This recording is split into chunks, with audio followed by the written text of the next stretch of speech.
Smash Bros. Is no crossover of Nintendo characters anymore, more a celebration of video game history. Over the time, especially with the last entry, it became the biggest official video game crossover, which shows in the first Fighters Pass. All of them are third-party characters, which contribute or are a big part of video game history.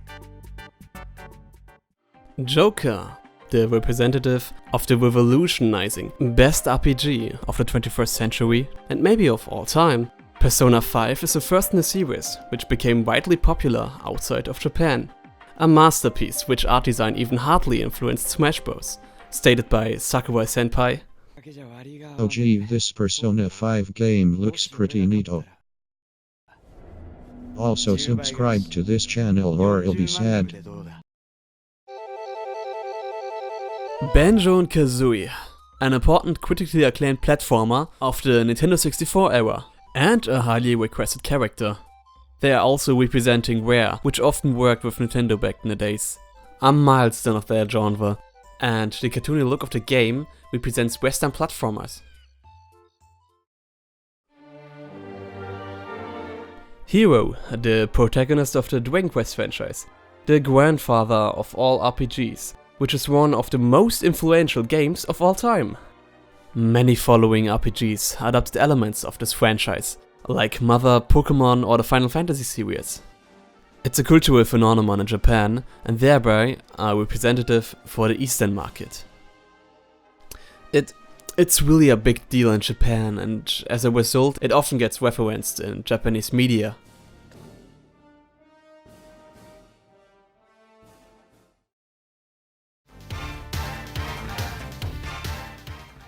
Terry Bogard. This beefy body is the face of the Fatal Fury franchise and representative for the Neo Geo arcade, console and handheld family, and also for the SNK.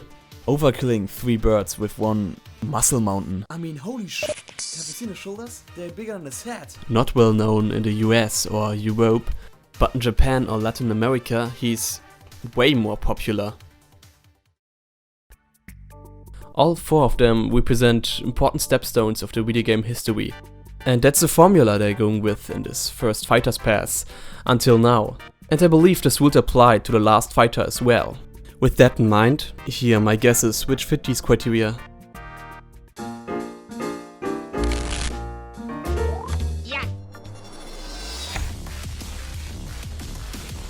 Doom Guy, or Doom Slayer, the protagonist of the Doom series, which defined the first-person shooter along with Wolfenstein 3D. Even though Wolfenstein 3D came first, Doom became the bigger name. So much so that for a long time similar games got called Doom clones. Doom Guy in Smash will be a representative for its revolutionizing game, the first-person shooter genre, and for the MS-DOS games as a whole. I would love to see BJ as representative for all those, but you know, I don't think that Nintendo would choose a Nazi killer. But a demon killer is way less controversial, I guess. If Nintendo would decide to make Doom Guy a fighter, they will take his realistic firearms away to keep the 0A rating, which is the H rating of Japan. Here, let me explain. The 0A rating corresponds to the E for everyone rating of the ESRB, general suitable for all ages. Well, Nintendo does everything to keep the 0A rating in Japan, to make more sales in Japan.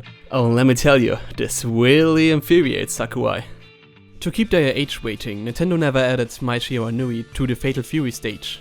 Her bongos would be too sexy and it would be possible to see her underwear with certain moves. Too revealing close cleavage and lingerie is enough to level up the 0A rating to a 0B rating, which corresponds to an H rating of 12 and up. To avoid that, Nintendo changed the clothes of female characters to be less revealing. Not only sexiness, but also violence is a factor to change the H rating. To be more specific, realistic violence. Not the obvious cartoony violence like the whole premise of Smash Bros. No, real guns are the big no-no.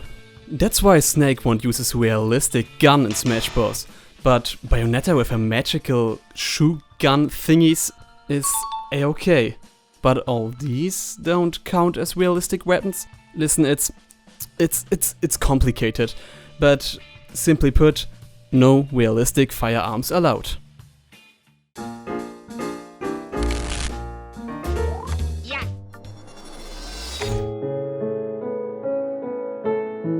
most of the best-selling games are represented in this crossover.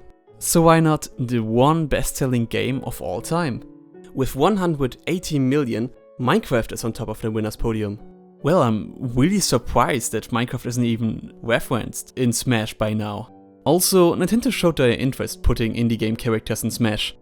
Commander Video as a trophy, Shantae as a spirit, Shovel Knight as an assist, and Sans as a meme costume. Well, the next logical step will be an independent, full-fledged fighter. Then why not the best-selling indie game of all time, which is also the best-selling game of all time? Technically, Minecraft is no indie game anymore, since Microsoft bought Mojang, the developer of Minecraft. But it was born as, and lived the majority of its life, as an indie game, which is acceptable in my book.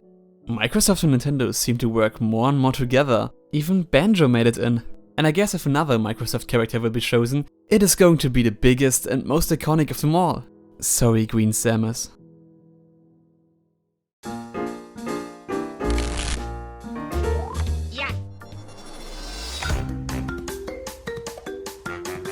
Yes, Crash Bandicoot, the main character of guess which series? A groundbreaking platformer of the PlayStation 1 era with incredible graphics at the time. The first 3 games of the series were beloved by the Western and Eastern market alike. Crash is an important name in the platformer scene. He also once was an unofficial mascot of the PlayStation. Well, Sony would never lend one of their PlayStation mascots to Nintendo, because different to many other studios, Sony and Nintendo have a big rivalry. But Crash doesn't belong to Sony and is no PlayStation only series anymore. So why not? His design and moveset would fit in Smash Bros. Pretty well. These are my top 3 guesses which fighter will be revealed. But there's one honorable mention left, which doesn't quite fit the criteria.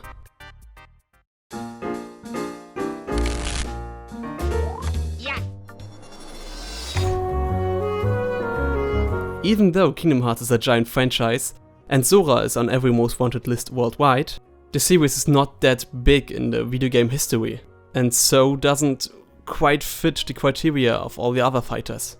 Don't get me wrong, I really love the Kingdom Hearts series, but I don't think that he would fit in this first Fighters Pass, but in a second Fighters Pass, with other criterias? Maybe. I would love to see him next to Mario.